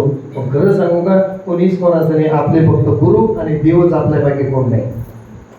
त्याच्याकरता एक उदाहरण सांगत असतो. एक पोरग सप्ताहात कधी येत नव्हतं, गावात सप्ताह सुरू होता, पण महाराजांनी त्यांना दिला होता. जरा गडबडीत सांगतो, पण 8 वाजेपर्यंत कीर्तन संपलं पाहिजे. मी ड्रायव्हर माणूस महाराज, गाडी जरी उशिरा निघली पण वेळेवर पोहोचण्याचं काम ड्रायव्हरचं असते.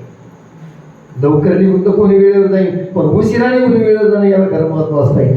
झालं काय, त्या महाराजानं त्या पोरांना नादे लावलं आणि ते पोरग डोळ्याचं का तुम्ही सप्ताहात येतच नाही. ते म्हणजे दादा खरं सांगू का, मी घरी जर नसलो तर आमची पत्नी पाणी सुद्धा पित नाही, आई वडील तर जेवत नाही. आई वडिलांना सारखं त्यांच्या मी रात्रंदिवस समज पाहिजे जवळ, त्यांना रात्रंदिवस डोळ्यापुढं पाहिजे. ते म्हणजे बरोबर काय हरकत नाही. आणि त्या महाराजांनी त्याला योग शिकवलं, म्हणजे समाधी लावायचं शिकवलं. आणि 4-2 दिवस झाल्यानंतर महाराज म्हणजे जा आता घरी, आणि घरी जाय आणि समाधी लावून पडून राहा. घरी गेल्यानंतर त्याला समाधी लावली, पडला, अंग थंडगार झालं, फक्त डोकं गरम राहत असते. आता ती समाधी कशी लावत असते की मी इथं सांगायची गरज नाही, तुम्ही भाऊ श्रोतात. ते समाधी लावून जेव्हा झोपलं त्याला घरात काय चाललं हे कळत होतं. पण पहिल्यानं पत्नी आली आणि तिने पाहिलं, अंगाला हात लावून पाहिलं, गेलं गार पडलं. काल पडल्यानंतर ती म्हणजे हे गेलं गड्या. आणि गेल्यानंतर आता दिवस माळवायला गेलाय, सोयरेधारी रामधाम हे लवकर येणार नाही, याची मौत लवकर होणार नाही, आणि मौत लवकर होणार नाही संध्याकाळी जेवायला मिळणार नाही. मग संध्याकाळी सोपा स्वयंपाक काय लवकर होणार, हा शेवायचा भात हे का नाही. ते पहिले पोटोळ्या होत्या, पोटोळ्या आता कोण करत नाही, येतही नाही लोकांना. तुमच्याकडे होतं असं सांगता येत नाही, कारण तुमच्याकडच्या भाज्या खावा तुमच्याकडच्या. काय मागेची भाजी करून दिली तुम्हाला सप्ताहामध्ये. तर लवकर होणारा स्वयंपाक, तिने शेवायचा भात वगैरे केला, तूप टाकलं, त्याच्यात तूप टाकलं, हे सगळं कारण ऐकत होतं की घरात काय चाललंय. ते गद भाजून शिजला, त्याला कारण ऐकू येत होतं. तिनं खाल्ला, तिचं तोंड वाजत होतं, ते हे ऐकत होतं. आणि ज्यावेळेस भात खाणं झाला, ताट फेकून दिलं, ते धुवून आणि मग नारळाचा केला. आत्ता होते काय झालं.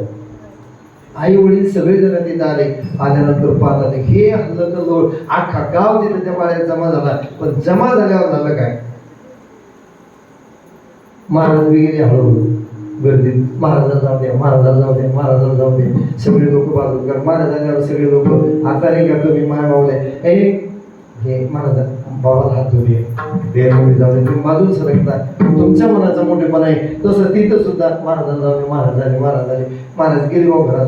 आणि बापरे आत्ताही काय 2-4 दिवस झाले सप्ताह तिथं काय 2-4 दिवसच आमची संगती घडली. काय एवढ्या लवकर जायला नव्हतं पाहिजे. कोण महाराज एवढ्या लवकर जायचं नव्हतं पाहिजे ना. कोण म्हणतं, आई म्हणते, वडील म्हणते, पत्नी सुद्धा म्हणते. पण झालं महाराज म्हणजे असं करा, माझ्याकडे एक आयडिया आहे, म्हणजे मला एक मंत्र येतो. म्हणजे काय तुम्हाला, याला जिवंत करतात महाराज, तुमचे उपकार जन्मभर भेटणार नाही, आमच्याला जिवंत करा. म्हणजे पण त्याला काचाच्या ग्लासात दूध पाहिजे. हे एवढा मोठा लंबा असा काचाचा ग्लास घेतला, अर्धा लिटरचा, त्याच्यात दूध टाकलं. आणि दूध टाकल्यानंतर म्हणजे साखर टाका. साखर काही कमी होती, महाराजांना साखर टाकली भरपूर, कारण महाराजांना कधी दूध प्यायला बघितलं नव्हतं दिलं. मग महाराजांनी भरपूर साखर टाकली. आणि साखर टाकल्यानंतर महाराजांच्या खिशात बुक्क्याची गुळी होती, ते थोडसा बुक्का त्याच्यात टाकून द्याला. आणि त्या पोराच्या अंगावर असं हलून दूध उतरलं. असं उतरलं 3दा, ते दूध सगळं काळं झालं. काळं झाल्यानंतर मग मात्र याच्या नंतर अशा बदलल्या. अरे बापरे, दूध तो काळं झालं याच्यावर. आणि सांगितलं, आई हे दूध जे पिईन ना ते मरण, आणि तुमचा पोरगा उठल. म्हातारी लागली माती उतरायला. आईकडे नेलं, मी पिकलं पार, माझं नेलं असतं चाललं असतं तेव्हा. आई हे तुम्ही प्या, तुमचं पोरगं. महाराज खरं सांगू का, कोण सोना कोणाचे नाही देणार भाकर माय म्हाताऱ्याला. मी जर नसले ना तर दिवस कधूच तर म्हाताऱ्याला भाकर देत नाही आहे सोना. त्याच्यामुळे म्हाताऱ्याचं कसं होईल, नाही महाराज मग नाही घेता येणार. म्हाताऱ्याकडे नेलं, बाबा की घ्या तुम्ही मला सांगा तुमचं पोरगं उठल. ते म्हणले, महाराज खरं सांगू का अप्पू सोना कोणाचे म्हातारा जर गेलं ना तर पोर म्हाताऱ्याची का व्यवस्था करते का म्हातारीलं असं म्हणजे वाऱ्यासारखं दिलं ना घरात ना दारात. आणि मग त्या पत्नीकडे नेलं, बाई तुला ह्यो मरण प्राप्त होईल. तू येते महाराज त्याचा बाप येईन त्याची माय पिईन सगळे म्हणत होते आम्ही गेलो असतो. महाराज म्हणजे असं करा जगाच्या कल्याणात संतांच्या विभूती देव कष्टविधी परोपकारी मग मी पेतो. मग हे तिघ एका आवाजात काय म्हणते माहिती महाराज तुम्ही जर पेलं अशी पुण्य तितकर जाऊ आका गाव जेवढा जाऊ. आईच्या जेवण बाईचे उदाहरण सासूच्या जेवण जवाई उदाहरण तशी गोष्ट. आणि मग त्यानं महाराजांनी ते दूध पिलं आणि एका डोक्यावर चापडलं म्हणजे बावळटा उठ पाय तुझं कोण आहे का आपलं कोणीच नाही महाराज. मी जरी म्हणतात महाराज माझ्या आई काही कुणाची कोणी तुझी नव्हे कोणी अंती दासी एकला प्राण्या माझे माझे म्हणून बहीण कुणाची बंधू कुणाचा कोण कुणाची सगळे सोयरे मेल्या मागे सर्व राठी तुटतील रागे दोरी प्राण्या मायेचा बाजार. सगळं मायेचा बाजार आहे. तुमचं आमचं कोणीच नाही. तुमचं आमच्या उद्धाराला कारणीभूत ठरते एक संत आणि देव. पण देव कमी का पडतो आपण त्या देवाची तेवढी भक्ती करत नाही म्हणून देवपणा टाकून संतपणाचा अंगीकार करून देव गुरु होतो आणि तो आपल्याला कारणीभूत होतो. पण आपण तिथपर्यंत जात नाही म्हणून ते संतांचीच आपलं करा आणि एकदा मोठ्या प्रेमानं भजन करा आणि 2-4 मिनिटात कीर्तनाला पूर्ण शिवराम देऊ.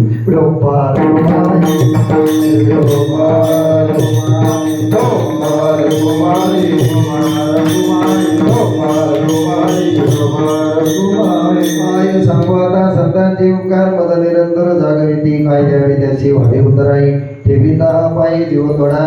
हे आपल्यावर 4 लोकांचे उपकार नाही सजीव पुन्हा 7 वस्तू